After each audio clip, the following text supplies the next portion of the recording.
Hey guys, welcome back to Skin Anarchy. This is the Fragrance Friday special, and we have such an amazing brand with us today. I am such a huge fan of their work and all of their creations. Many of you might have heard of them, and they've really kind of, I think, in my opinion, taken over the niche fragrance space in such a beautiful way because every single fragrance in the collection hits home. It's just something that you want to keep forever in your collection. So without further ado, I want to introduce you guys to Lev, Glazman, and Alina Roytberg, who are the founders of The Maker. Welcome, guys. I'm so excited to host both of you. Thank you. Thank you. So good to be Thank you, here. Ekta. Thank you for having us. Yeah, Yeah. great to be here. Thank you again inviting us. It's been years in the making. From Alina and my experience traveling, one experience in and passion towards design. As we sort of like as Fresh became a little bit more mature brand, and we started thinking about like how we can take a next step and bring something to the forefront where we can create create a place that could bring people in and they can really be in our environment. Now, hotels was always something that we loved in our traveling, but we always were very picky where we would stay and which property we would pick up. So we're always look for something that off the beaten path, something that very special, that's highly curated. And we felt also that in the world of hospitality, something that was more difficult to find is property that's very unique and they don't follow sort of like the standard way of how the hotel needs to be. Like the rooms have to be the same, every single room. Things are getting more standardized. No, don't misunderstand me. Some hotels are very beautiful, but we felt like, especially when you're traveling and you want to experience something that will be very, very special. And Alina and I started talking about it many years ago and said, what if we would open a hotel? How would it look like? And for Alina and I, it's always the dynamic is that when we start talking about something, it's almost the seed is planted and the conversation is keep on going and going and going until it gets to the point where you're actually asking yourself, can you actually do it? And then when you start crossing this line and thinking, oh, maybe I can, and then you start galvanizing the idea and the concept in your head, what that could be. And we started thinking about, okay, well, we can open a hotel, but we also can, it could be an amazing platform for us to be able to create a great sort of like, it could be like a lifestyle brand, but also to create fragrances and have this amazing platform for that. And so we started sort of like dreaming in that direction, and all of a sudden things started making sense because everything that we like and passionate about, and it felt like it was start falling into place and start making a lot of sense. But it's interesting because when we started Fresh with the shop, we opened a store, and it was like this kind of a dream to create a certain world that we were dreaming about creating. And open the doors and they come into your world and you share with them what you're excited about and what you have. And I think as the time progresses and got a lot more into designing different stores and having this experience and really understanding what true hospitality for people coming into retail could be. And I think that ambition grows because eventually you feel like, what is the ultimate, world to build? It is a hotel because people not only come in, not only they eat and drink and they sleep. So you really take an incredibly active audience. Scent was always a huge part of my life. Ever since I was a little kid, growing up in Russia. And at the time when I was growing up in Russia, I left Russia when I was 10 years old, but at the time it was an Iron Curtain. So there's not a lot of fragrances available on the market. So you had one fragrance that's available on the market was made by one of the Russian factories. It was one for men, one for women, called Red Moscow. And it was pretty horrible. And the problem is that I always refer to this fragrance is that if you take Chanel number 5, which is very well respected fragrance, but you add Lysol into it, this is literally the way it smelled. And the problem was is that because it was the only fragrances available, everybody smelled like that. And I was always sensitive to the smells, and particularly, being surrounded by sort of like I felt like this is basically how the world smelled. This is what it is. Until one day, my mom took me to the black market to buy a fragrance that was smuggled to the country from France by a smuggler, and these black markets would be popping up, and a lot of young ladies and other people, men, and would be going there and buying things that were brought from overseas because Russia didn't have much to offer in that way. And so I remember when my mom took me, those sort of like black markets, they're popping up and they go. It's like you have half an hour to run in, and because they close very quickly because it's a criminal offense at the time to do it in Russia. And I remember when we were standing in line to this person that smuggled the fragrance, and my mom was very concerned that we might be running out of she might be running out of the fragrances, and she wanted it so badly. So when we finally got closer to this box that he was selling it out of, he she grabbed the box. She paid him 120 rubles, and 120 rubles were equivalent to 1 month's salary. And we used to pay in our communal apartment that was shared with other families 22 rubles a month in rent. So she paid a phenomenal amount of money to buy that very little fragrance. And I remember when she took me aside and she sort of like opened the box and pulled the fragrance out and put it on, start applying it on herself. I was, at the moment, we were both transformed. I mean, my mom, I was looking at my mom, and I could see sort of like the sparkle, that joy that like on her face. And I myself felt transported because I never smelled something beautiful like that. And for me, this was when the seed was planted, and fragrance became my way of dreaming, my way of memorizing things, my way of experiencing certain moments. I started truly, clearly understanding that fragrance is very transformative, and it could take you places. It could take you to places that you've been to, and you sometimes capture it in your memory through a scent. And I was fascinated with the fact that I would be coming home, and my mom would not be there, but I could smell her fragrance. Her spirit would be there. I was so fascinated with that, and that it gets my endorphins going. I mean, it's like you really have, sort of like emotional and physical and sensorial reaction all at the same time, and remembering people, somebody who you intimately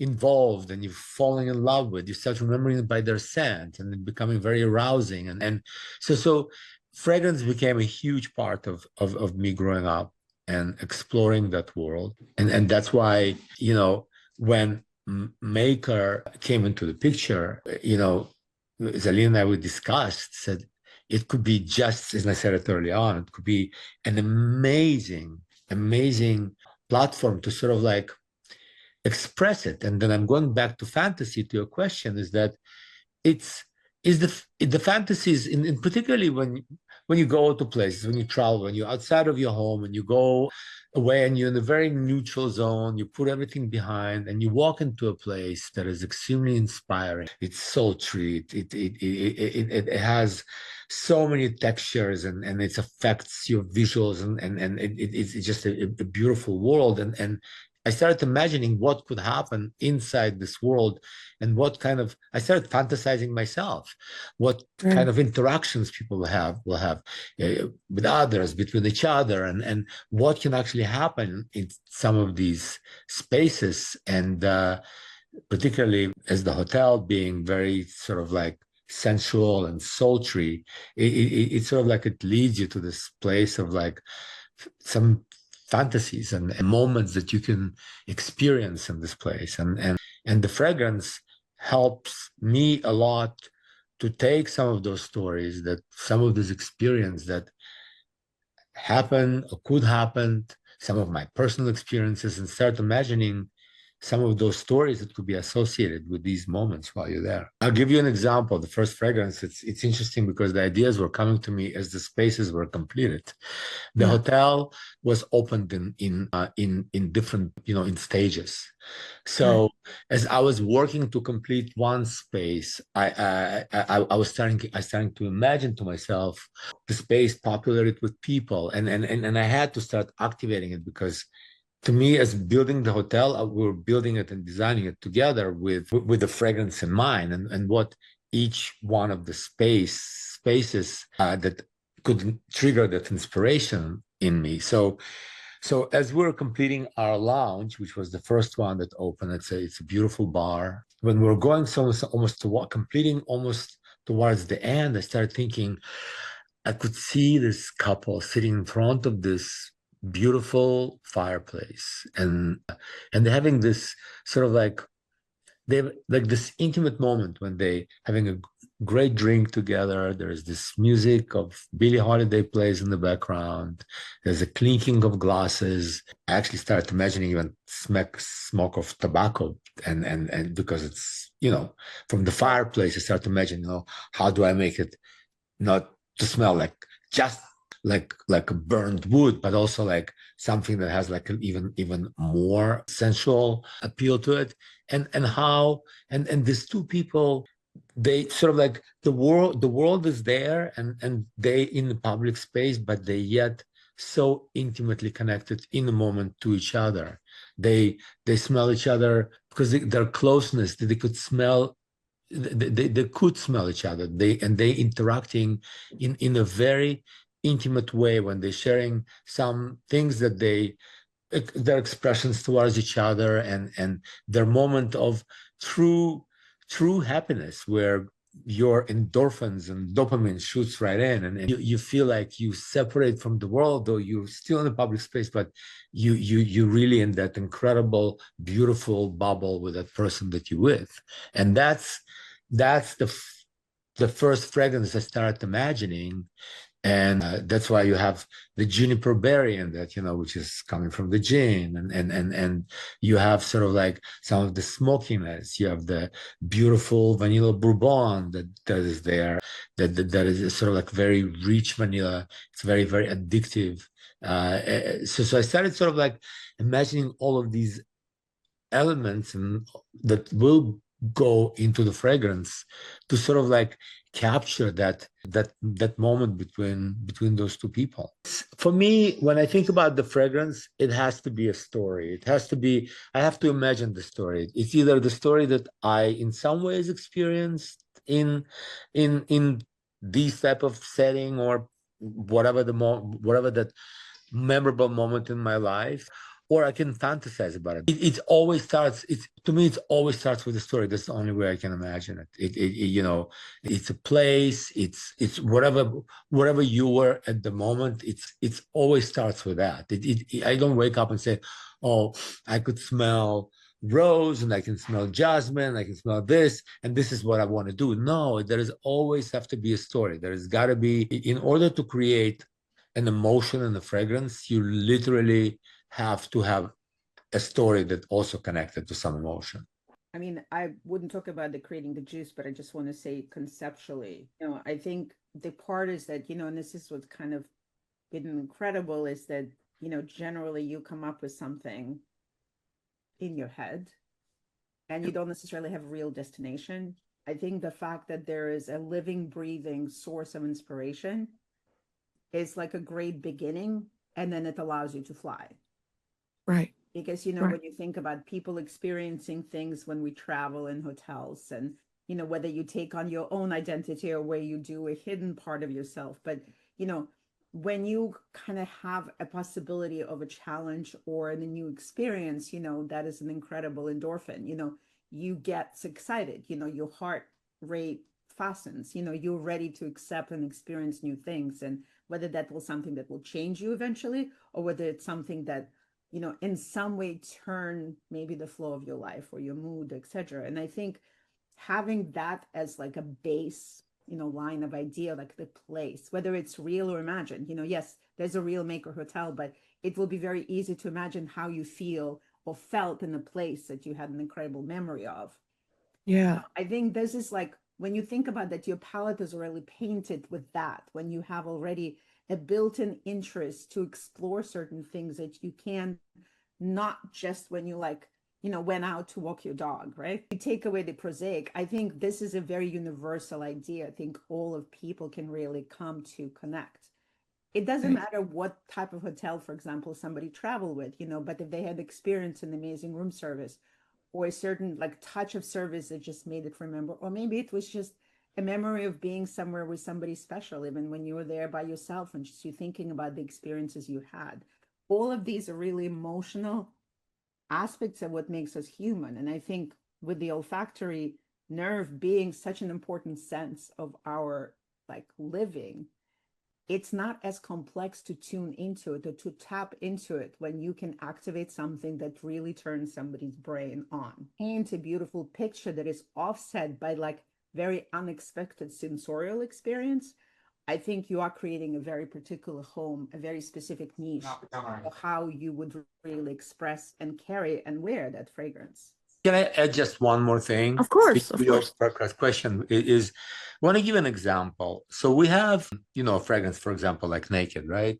Yeah. And it was very much inspired by, as I started by telling you about the first fragrance called Fire, and that couple and in the fireplace, and they having this amazing time with each other. And then it could be them who the night preceded, and you know, the magic continued, and they interacted intimately with each other and continued this incredible sort of like a moment that they shared together, and took it further, and it started something that I think a lot of people could relate to, when you with somebody and you embracing somebody, and how your sense start getting to being intertwined, how the sheets that you wrapping both of yourself into sort of absorbs your smell, and sort of like the exchange of these pheromones that happening with two individuals, it creates its own concoction. And that's was in a fragrance like Naked. This is exactly the moment that has inspired me. And it's particularly, and if you read the story,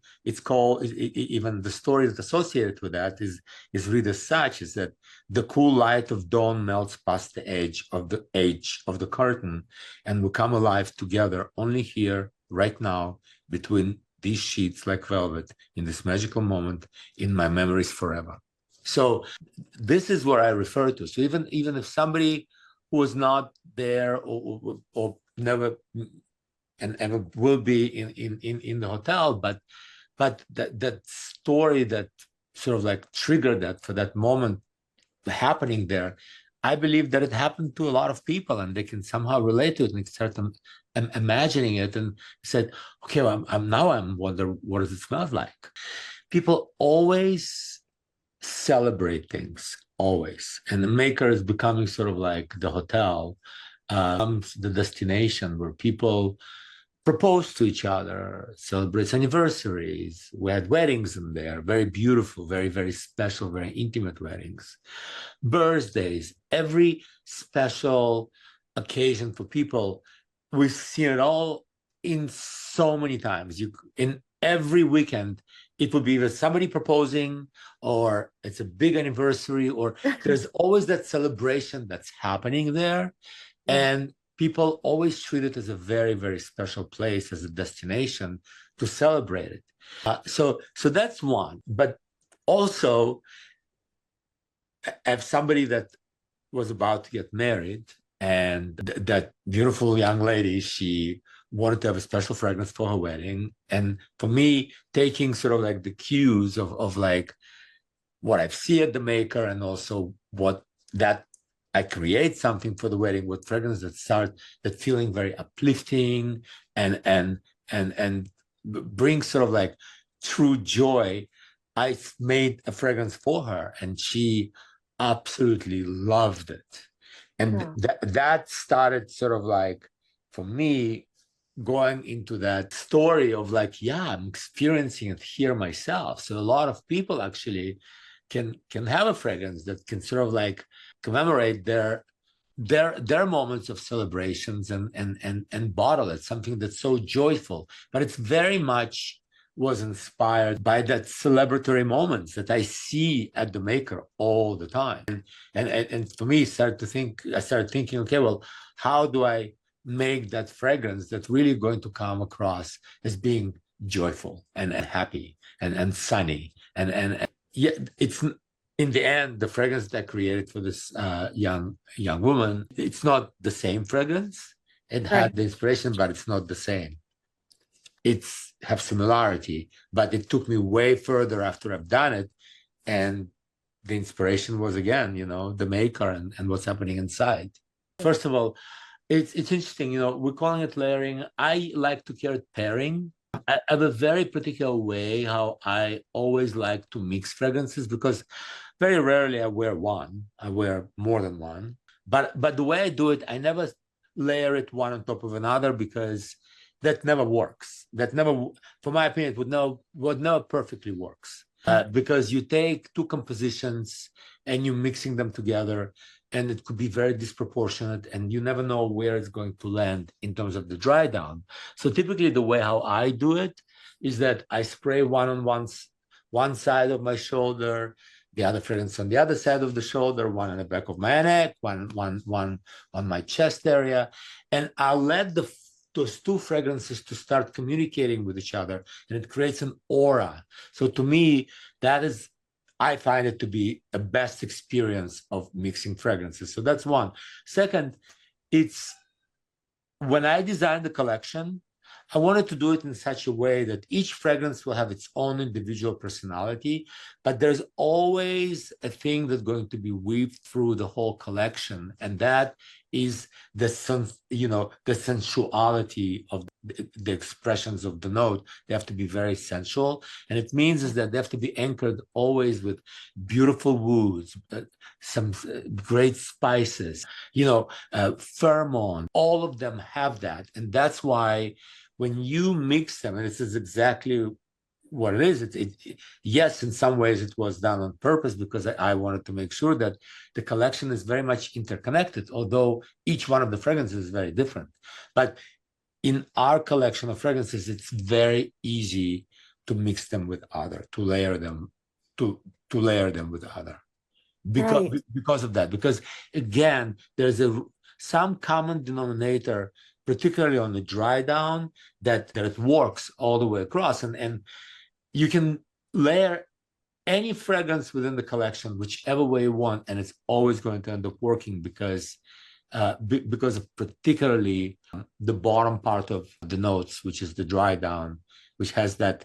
I always spend a lot of time on that to make sure that it grounds it in a certain way, but it really keeps the sensuality of the fragrance alive. Thank you. You're like to have some of these, picks and Lev suggestions on pairings through some of our, digital communications, just to kind of drive people towards like the right idea of how to pair fragrances. Why you would, add this one to this one in order to create the character that may take you further.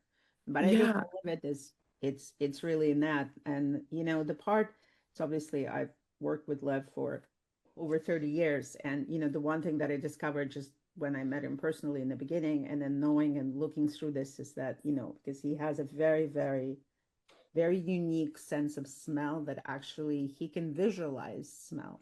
I think it's fascinating. It's like really speaking the language of fragrance, truly beyond the idea, beyond the story, but truly like where ingredient and like this sensorial experience is connected to that. I've asked, and I know I'm talking about you, Lev, in front of you, but thank you. It's like I always wonder when he's working with, different perfumers across the industry. I mean, he's known for his sense of smell and his sense of direction and architecture of fragrance and design of that. But, it's like, how do you know when you're going through so many, workmen, how do you know when something finally is right for what, you're creating? And he said, like, he imagined this is in his head and he knows what you smell like. And when it comes to his nose, when he actually smells it, that's when he knows it. And I think that is just such a crazy thing because it's so abstract.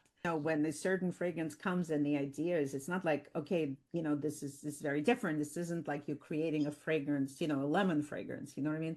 You create something that makes you feel free and libertine and doing whatever you can, and something that's flighty, and all of the ideas were like, this story and the notes are so interconnected. So even before we as a team start smelling what he's working on, a lot of times, like, we're surprised because we don't know what to expect, but then somehow it makes so much sense that that's the direction.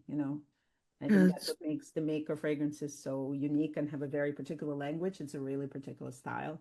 And Ekta, also that there's in terms of the fragrance, the way how funny the way it works in my head, and maybe because I used to dream a lot about things, and of course I dream about when I dream about the fragrance, I actually could dream it in color.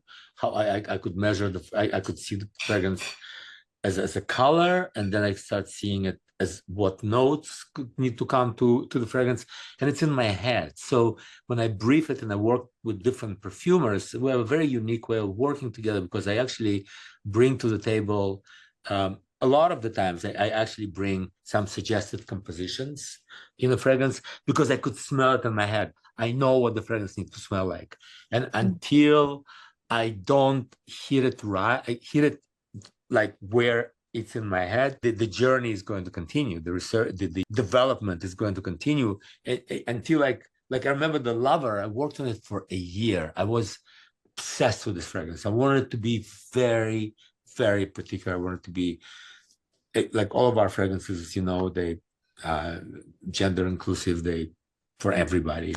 I wanted to make sure that it's in such a place that really could be loved by people and people could really relate to it. And I worked for it. I had like, I don't know, maybe 200 submissions from different perfumers and so forth. And I remember when Frank, the perfumer that I worked with very closely, he's did some amazing fragrances during his great career. I remember I sprayed the fragrance on the blotter, and like my head was like, this is it. This is what I smell. And that's just how it works for me. For me, it's sort of like it makes me very restless in many ways, because I feel like I'm there, but I'm not there. I'm almost there, but I'm not there. So what is the other thing I need to tweak in order for that to be there? So you try, the process, go through a process of elimination, take one thing out, put something back. And it could be a very long and very detailed thing, because I just smell it in a certain way in my head, and I can't take it out. So every time I smell something that it's not fully there, it's close enough, but it's not there in my head. Like, no, that's not it. That's not it. That's not it. Until it just hits it right. Thank you so much, Ekta. I appreciate it very, very much. It was great. It's always such an interesting conversation to have, because it's so much beyond the product,